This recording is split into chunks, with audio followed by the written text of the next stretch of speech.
दोस्तों, तो आप लोगों ने सुना? नहीं सुना? मैं बताता हूँ। क्रिस्टियानो रोनाल्डो, जो कि फुटबॉल का सबसे बड़ा चेहरा है, छोड़ना चाहता है अपने क्लब मैन यूनाइटेड को। क्यों? आपके जहन में सवाल उठा होगा। मैं बताऊंगा इस बारे में कि वो क्यों छोड़ना चाहते हैं और कहाँ जाना चाहते हैं। तो चलते हैं एक साल पहले क्या हुआ था। रोनाल्डो यूवेंटस से मैनचेस्टर की तरफ आ रहे थे, क्योंकि वो साइन करना चाहते थे मैनचेस्टर सिटी के लिए। सिटी यूनाइटेड के सबसे बड़ी राइवल। लेकिन जब वो लैंड किए मैनचेस्टर में, तो वो लैंड किए एज मैनचेस्टर यूनाइटेड प्लेयर। कुछ तो हुआ। आखिरी लम्हों में उन्होंने मैनचेस्टर यूनाइटेड के लिए साइन कर लिया। मैनचेस्टर यूनाइटेड फैंस के लिए ये एक फेरी टेल ही थी, क्योंकि prodigal sun Cristiano Ronaldo was returning back. वो वापस आ रहे थे। उन्होंने 100 से ज़्यादा गोल किए हैं उनके लिए। तो मैनचेस्टर में खुशी की लहर थी यूनाइटेड साइड में। तो ऐसा क्या हुआ कि एक साल बाद ही वो यूनाइटेड छोड़ना चाहते हैं? पैसा ना, पैसा बहुत है उनके पास और कमाते भी बहुत है। यूनाइटेड उनको 4,80,000 पाउंड हर हफ्ते देती है, जो कि लगभग लगभग आता है 4,60,00,000 रुपए हर हफ्ते। तो पैसे की कोई बात नहीं है यहाँ पे। फिर बात क्या है? बात एक्चुअली ये है कि वो खेलना चाहते हैं चैंपियंस लीग में। तो यूनाइटेड के साथ क्यों नहीं?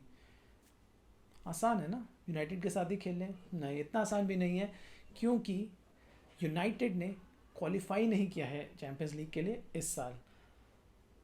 क्वालिफाई क्यों नहीं किया है? क्योंकि क्वालिफाई करने के लिए इंग्लिश प्रीमियर लीग में आपको पहले 4 स्थानों पे आना पड़ता है। यूनाइटेड 6ठे स्थान पे रही है, तो चैंपियंस लीग का कोई सवाल ही नहीं उठता। रोनाल्डो 37 वर्षीय खिलाड़ी हैं। 37 वर्ष की उम्र में इस लेवल पे खेलना, चैंपियंस लीग में खेलना, बहुत बड़ी बात है। ऐसे कम ही स्पोर्ट्स पर्सनस हैं या फुटबॉलर्स हैं जो कि इस उम्र में उस हाईएस्ट लेवल पे खेलते हैं, जैसे कि लियोनेल मेसी, जिलाटन इब्राहिमोविच, जो कि स्वीडन के इंटरनेशनल खिलाड़ी हैं और एसी मिलान के लिए खेलते हैं। एसी मिलान के लिए उन्होंने अभी भी इटालियन लीग भी जीती है। पर ऐसे 2-3 ही नाम हैं। रोनाल्डो जानते हैं कि उनके पास समय कम है, पैसा बहुत ज़्यादा है पर समय कम है, तो वो छोड़ना चाहते हैं यूनाइटेड को। इसलिए उन्होंने अपने सुपर एजेंट होगे मेंडेस को बोला कि वो उन्हें कोई और क्लब को प्रस्तुत करें ताकि वो चैंपियंस लीग खेल सकें। तो अब बात आती है, कोई और क्लब कौन सा होगा? क्योंकि जैसे मैंने बताया, वो इतना कमाते हैं कि हर क्लब उनको पे नहीं कर सकता। तो कौन कर सकता है? और दूसरी चीज़, चैंपियंस लीग भी खेल रहा है साथ में। सो दोनों चीज़ें होनी चाहिए। सो आते हैं ऐसे क्लब में।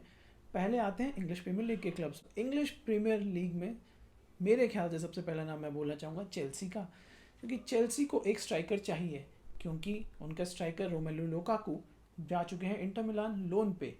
तो जगह खाली है और ऐसा कोई प्लेयर वो चाहते हैं जो 20 से ज़्यादा गोल दे, और रोनाल्डो पिछले कई सीज़न से आराम से 20 से ज़्यादा गोल देते हैं अपने क्लब्स को। तो ये अच्छा मिलाप हो सकता है।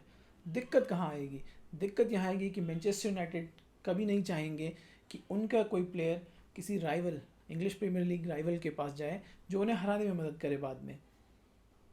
तो दूसरा क्लब मैनचेस्टर सिटी।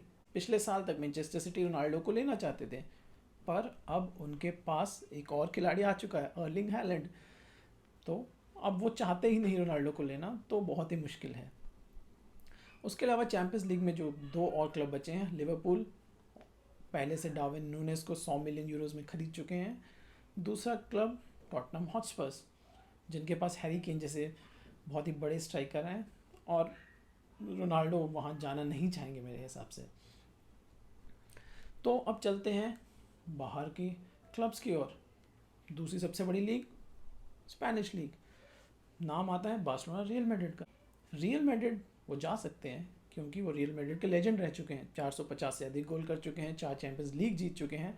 जो क्लब लेवल पे जीतना चाहते हैं, हासिल करना चाहते थे, वो सब उन्होंने रियल मैड्रिड के साथ किया। पर दिक्कत ये है कि रियल मैड्रिड के पास करीम बेंजेमा, जो कि फ्रांस के इंटरनेशनल प्लेयर हैं और अभी अगर देखा जाए तो वर्ल्ड के सबसे बड़े स्ट्राइकर्स में से हैं, वहाँ पहले से हैं। और रियल मैड्रिड नहीं चाहेगा कि किसी बड़े प्लेयर को लाके वो उन्हें ओवरशैडो करना चाहे। और दूसरी चीज़, रियल मैड्रिड पहले से ही रिबिल्ड कर रहे हैं अपने यंगस्टर्स के साथ, जैसे विनीसियस जूनियर और रॉड्रिगो। तो चांस कम है, पर फुटबॉल में कह नहीं सकते। बार्सिलोना नहीं, चांस ही नहीं उठता। रियल मैड्रिड के सबसे बड़े राइवल हैं, रॉबर्ट लेवेंडोस्की को लेना चाहते हैं, क्रिस्टियानो रोनाल्डो नहीं बैठेंगे। और 2 क्लब बचे हैं, एक पेरिस सेंट जर्मेन, पैसा बहुत है, कतारी ओनर्स हैं, पैसा देने में कोई दिक्कत नहीं है। दिक्कत कहाँ पे है, उनके पास पहले से दुनिया के सर्वश्रेष्ठ प्लेयर्स में से एक लियोनेल मेसी मौजूद हैं, और जैसा कहते हैं एक मैदान में 2 तलवारें नहीं रह सकती, तो चांस नहीं है कि मेसी के होते हुए रोनाल्डो वहाँ जाएंगे। अगर वो वहाँ नहीं होते तो बिल्कुल आराम से जा सकते थे। आखिरी क्लब मैं कहूँगा बायर्न म्यूनिख। बायर्न म्यूनिख के पास पैसा ज़रूर है, डीप पॉकेट्स हैं, परंतु वो अपने वेज बिल के स्ट्रक्चर को तोड़ते नहीं हैं। अगर बायर्न म्यूनिख की बात की जाए तो ख़ास बात ये है उनकी कि वो 51% जो उनका ओनरशिप है वो वहाँ के लोगों के पास है, और जो बाकी बचा हुआ ओनरशिप है 39% वो बोर्ड के पास है। सो जो भी डिसीजन होता है कंबाइंड डिसीजन होता है, और वेज बिल का स्ट्रक्चर इतना अच्छा उन्होंने बनाया कि वो तोड़ते नहीं हैं। सो इतना पैसा वो नहीं देना चाहेंगे किसी प्लेयर को। और दूसरी सबसे बड़ी बात, उन्होंने पहले ही सादियो माने को लिवरपूल से ख़रीद लिया है। रॉबर्ट लेवेंडोस्की उनके पहले से हैं, जो शायद चले जाएं, बार्सिलोना उन्हें खींचने की पूरी कोशिश कर रही है, पर जाते भी हैं तो सादियो माने हैं। तो लगता नहीं कि क्रिस्टियानो रोनाल्डो वहाँ भी जा पाएंगे। सो अगर पूरा देखा जाए तो मुश्किल है ये बताना कि वो कहाँ जाएंगे, पर जैसा फुटबॉल ट्रांसफर मार्केट में देखते ही हैं, कभी भी कुछ भी हो सकता है। तो आप मेरे साथ बने रहिएगा, मैं जो भी लेटेस्ट अपडेट्स होगा आप तक लाता रहूँगा। तब तक के लिए ध्यान रखिए।